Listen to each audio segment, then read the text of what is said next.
睡前聊历史，每天一个历史故事。今天我们聊的是皇太极的反间计。公元1630年，也就是明朝崇祯3年农历8月16，北京城的西市口人山人海，但这里没有节日的欢庆，只有一种近乎疯狂的嗜血狂热。这一天，明朝辽东防线的最高统帅蓟辽都师袁崇焕在这里被处以凌迟极刑。根据当时的史料记载，北京城的百姓对袁崇焕恨之入骨，刽子手每割下一块肉，百姓们就争相购买，哪怕是一块肉卖到1钱银子，也被抢购一空，伴着烧酒声吞下肚。一个曾多次击退后金军队，立下宁远大捷和宁锦大捷的民族英雄，为什么会落得如此凄惨的下场？更让人感到滑稽与悲哀的是，导致袁崇焕身败名裂，被崇祯皇帝下令凌迟的直接导火索，竟然是史书中记载的清太宗皇太极使用的一个极其简单的反间计。这也引出了我们今天视频的核心命题：皇太极的这个所谓借刀杀人的反间计，究竟是高深莫测的政治谋略，还是仅仅捅破了一层窗户纸？其实质是明朝末年官僚体制与皇权政治走向彻底自毁的必然结果。为了把这个问题彻底讲透，我们不能仅仅盯着反间计这一个历史瞬间，我们需要把时间的指针拨回到几个月前，甚至几年以前，去看看明朝末年那个错综复杂、充满猜忌与党争的政治修罗场。第一部分，看似天衣无缝的反间计。我们先来还原一下史书中记载的这个著名的反间计是怎么回事。时间来到崇祯2年的冬天，也就是公元1629年。当时的后金大汗皇太极率领10万8骑精锐，做出了一个极其大胆的战略决策。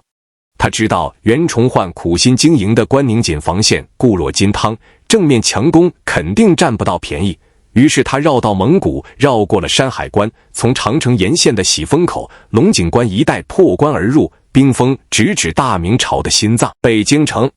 这在历史上被称为几次之变。听闻京师告急，身在辽东的袁崇焕大惊失色，立刻率领9000关宁铁骑星夜兼程，2天2夜狂奔300多里，赶在皇太极包围北京城之前，到达了北京广渠门外，与后金军队展开了血战，勉强稳住了阵脚。按理说，袁崇焕千里擒王是有大功的，但就在双方在北京城外僵持的时候，皇太极出手了。根据《清史稿》和一些明清史料的记载，皇太极在撤退到通州一带时，抓获了明朝宫里派出来劳军的2个太监，一个叫杨春，一个叫王成。皇太极并没有杀他们，而是精心导演了一出戏。他故意把这2个太监安排在后金2员大将高鸿忠和鲍承先的营帐旁边。到了深夜，高鸿忠和鲍承先就开始按照皇太极的剧本大声说悄悄话。他们假装抱怨说，今天大汉本来可以攻破北京城的，为什么退兵了呢？哎呀，你不知道吧，大汉和明朝的袁都师早就有秘密协议了。袁都师故意把咱们放进关内，就是为了逼迫明朝皇帝同意议和。很快咱们就要里应外合，大事可成了。这2个太监在隔壁听的是一身冷汗，以为掌握了惊天大机密。第二天，皇太极故意防守松懈，让这2个太监寻机逃跑了。太监逃回北京城后，立刻把听到的所谓密谋1510的报告给了崇祯皇帝。崇祯皇帝原本就对袁崇焕心生不满和猜忌，听到太监的密报后，顿时怒火中烧。第二天，也就是12月初1，崇祯皇帝以异响为名，将袁崇焕召入紫禁城平台，当场下令将其逮捕下狱。半年多后，袁崇焕被凌迟处死。这段历史故事在后世被传得神乎其神，很多人惊叹皇太极的聪明才智，仅仅用了几句话，不费吹灰之力就除掉了大清入关道路上最可怕的敌人。但事实真的如此简单吗？第二部分，反间计背后的逻辑漏洞。如果我们具备基本的历史批判思维，就会发现这个反间计充满了逻辑漏洞，甚至显得有些拙劣。首先，如果是绝密级别的战略合作，怎么可能有2个将领在帐篷里随意谈论，还恰好让俘虏听见？这种刻意的泄密，只要稍加思考就能看出破绽。其次，袁崇焕如果要造反，或者要私下与后金媾和，他完全可以带领他手中最精锐的关宁铁骑，按兵不动，坐视皇太极攻打北京城。他为什么还要冒着生命危险，2天2夜不眠不休地赶回北京，在广渠门外与后金军队进行殊死搏斗，甚至自己都身受重伤？有这样和敌人里应外合的吗？再者，崇祯皇帝虽然性格多疑、刻薄寡恩，但他绝不是一个没有政治头脑的傻子。他17岁就能在不动声色之间兵不血刃地铲除权倾朝野的魏忠贤阉党，这说明他具备极高的政治手腕和智商。这样一个精明的皇帝，怎么会仅仅因为2个逃回来的太监的一面之词，就轻易杀掉自己亲手提拔的边关最高统帅？因此，现代许多历史学家在深入研究后得出结论，皇太极的反间计其实只是起到了一个催化剂的作用，他给崇祯皇帝提供了一个绝佳的借口。袁崇焕的死根本原因不在于皇太极有多聪明，而在于袁崇焕与崇祯皇帝之间，以及袁崇焕与明朝官僚集团之间，那不可调和的矛盾已经达到了临界点。反间计不过是压垮骆驼的最后一根稻草。明朝体制的自毁程序其实早就启动了。第3部分，5年平辽与无法兑现的政治支票。要理解崇祯为什么要杀袁崇焕，我们必须追溯到他们君臣2人的蜜月期，看看这颗怀疑的种子是如何种下的。崇祯元年，刚刚登基、意气风发的崇祯皇帝召见了由于被魏忠贤打压而赋闲在家的袁崇焕。在这次著名的平台召对中，崇祯皇帝问袁崇焕对于辽东的局势有什么对策。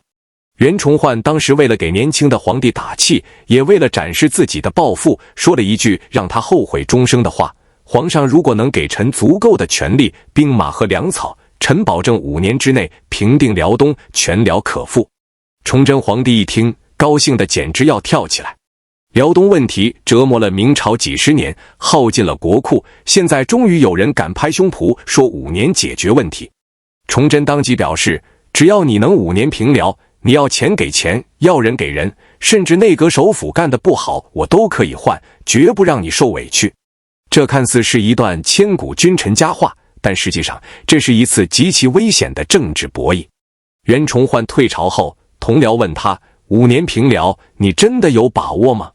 袁崇焕无奈地说：皇上求治心切，我只是用这话来安慰安慰他罢了。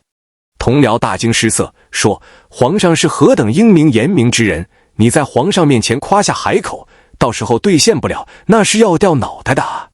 袁崇焕此时才意识到问题的严重性，于是他赶紧上书给自己加了一堆附加条件，要求钱粮必须按时足额发放，要求吏部和兵部全力配合，最重要的是要求皇帝必须对他有绝对的信任，不能听信小人的谗言。从现代管理的角度来看，袁崇焕这是在签署对赌协议之前拼命增加免责条款。但是在皇权至上的封建时代，臣子怎么能跟皇帝讲条件？崇祯皇帝虽然表面上答应了袁崇焕的所有要求，甚至赐给了他尚方宝剑，但在崇祯心里，这笔交易已经定性了。我给了你想要的一切，5年后你如果拿不回辽东，你就得拿命来填。这种基于不切实际的承诺而建立起来的君臣信任，就像沙滩上的城堡，极其脆弱，一旦风浪袭来，瞬间就会崩塌。第4部分，擅杀毛文龙，挑战皇权的底线。如果说5年平辽是埋下了一颗定时炸弹，那么袁崇焕接下来的一个举动就是亲手点燃了炸弹的引线，这就是著名的擅杀毛文龙事件。毛文龙是谁？他是明朝驻扎在皮岛的左都督，官阶极高。皮岛孤悬海外，位于后金大后方的沿海地带。毛文龙在皮岛开展游击战，经常派兵骚扰后金的后方，虽然没有打过什么决定性的大胜仗，但确实起到了牵制后金兵力的战略作用，让皇太极始终如芒在背。但是毛文龙这个人也有很大的问题，他拥兵自重，不听从兵部和辽东经略的指挥，他虚报兵力，大量冒领朝廷的军饷，他还私自开展海上贸易，中饱私囊。对于一心想要整合所有军事力量，集中对付后金的袁崇焕来说，毛文龙就是一个不听话的军阀，是5年平辽计划中的一个巨大障碍。崇祯2年6月，袁崇焕以阅兵为名来到皮岛，在一番周密的布置后，他突然翻脸，列出了毛文龙12条当斩的罪状，拿出崇祯皇帝赐给他的尚方宝剑，先斩后奏，直接把一镇总兵毛文龙给砍了。这件事在当时引起了轩然大波。要知道，毛文龙是正一品的左都督，是朝廷任命的大将，就算他罪大恶极，也必须押解进京，由三法司会审，最后由皇帝下达死刑判决。袁崇焕作为一个都师，竟然越过所有的司法程序和皇权审批，直接杀了一方大员。这在封建体制下叫什么？叫跋扈，叫无君无父，叫形同谋反。当擅杀毛文龙的奏折送到北京时，崇祯皇帝的反应是骇然。史书上记载，崇祯惊骇之余，甚至感到了恐惧。一个手握重兵的边关大帅，今天可以擅自杀掉一个总兵，明天是不是就可以带兵杀进北京城？但是崇祯皇帝忍住了。为什么？因为辽东的局势还得靠袁崇焕来支撑，5年平辽的承诺才刚刚开始，他不能在这个时候自毁长城。于是崇祯皇帝不仅没有责罚袁崇焕，反而下旨褒奖他杀得好，并且把毛文龙的军饷拨给袁崇焕，让他安抚皮岛的军队。这是一种极其可怕的政治隐忍。崇祯的褒奖并不是因为他认同袁崇焕的做法，而是因为他现在离不开袁崇焕。但在崇祯多疑敏感的内心深处，袁崇焕已经从一个大明朝的救星变成了一个极其危险的潜在威胁。信任的纽带在毛文龙人头落地的那一刻已经彻底断裂了。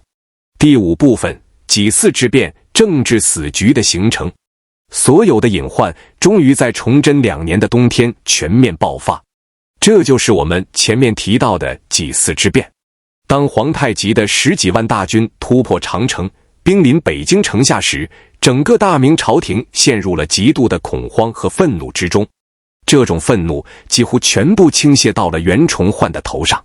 对于崇祯皇帝来说，你袁崇焕不是信誓旦旦地说5年平辽吗？你要钱我给钱，你要权我给权，你杀了毛文龙我也忍了。结果呢？才过了1年多，你不仅没收复1寸土地，反而让敌人的铁骑直接杀到了我的金銮殿门外。大明朝200多年来，什么时候受过这样的奇耻大辱？崇祯觉得自己被彻底欺骗了。而对于北京朝廷的文武百官来说，他们对袁崇焕的恨意甚至超过了皇帝。因为许多京官的田庄产业都在北京郊区，皇太极的军队在京畿一带烧杀抢掠，让这些官僚士大夫损失惨重。他们坐在安全的城墙里，看着城外连天的烽火，心中充满了对袁崇焕的怨毒。这时候，袁崇焕在军事指挥上的一些举动，更是坐实了政敌们对他的攻击。首先，皇太极破关的时候，袁崇焕并没有第一时间在冀州拦截住后金大军，而是选择了一路尾随，跟在后金军队的后面向北京方向退却。从军事战略上讲，袁崇焕兵力劣势，贸然决战有全军覆没的危险，退守京师，依托坚城进行防御是合理的战术。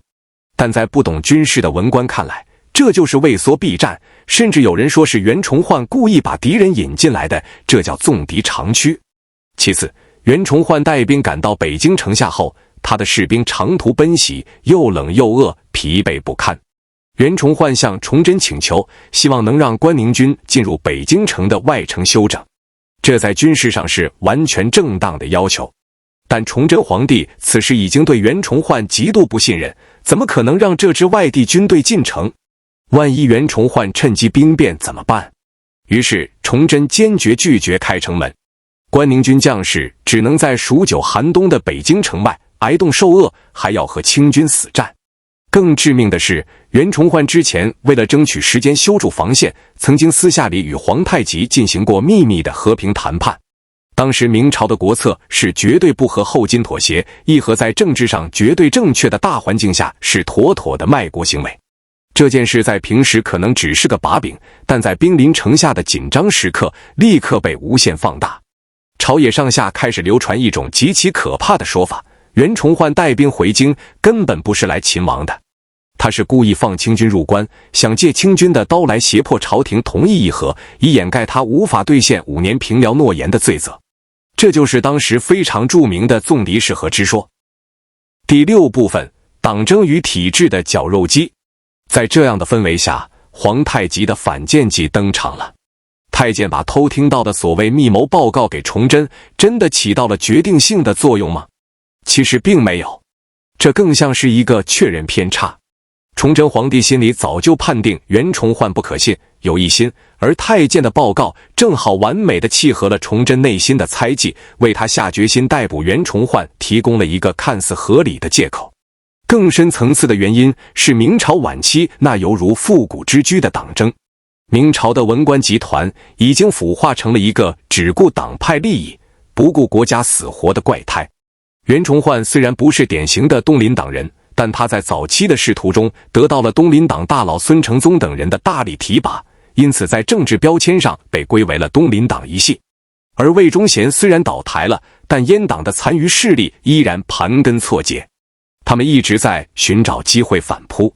毛文龙平时通过重金贿赂，在朝中结交了大量的阉党权贵。袁崇焕杀了毛文龙，不仅断了这些人的财路，更激怒了整个非东林党的官僚集团。当皇太极兵临城下时，这些政敌看到了绝佳的机会，他们纷纷上书弹劾袁崇焕，把所有能想到的罪名都扣在袁崇焕头上。有人说他贪污军饷，有人说他拥兵自重，有人说他通敌卖国。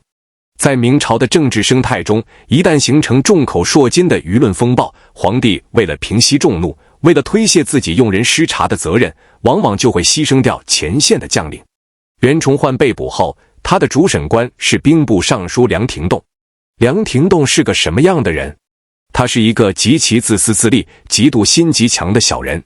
他知道崇祯皇帝想杀袁崇焕，于是就拼命迎合圣意，在审讯中罗织罪名，把莫须有的反间计变成了铁案。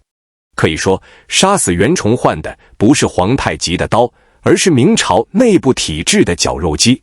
是崇祯皇帝的刻薄寡恩与猜忌多疑，是文官集团的自私狭隘与党同伐异，共同编织了一张绞死国家栋梁的罗网。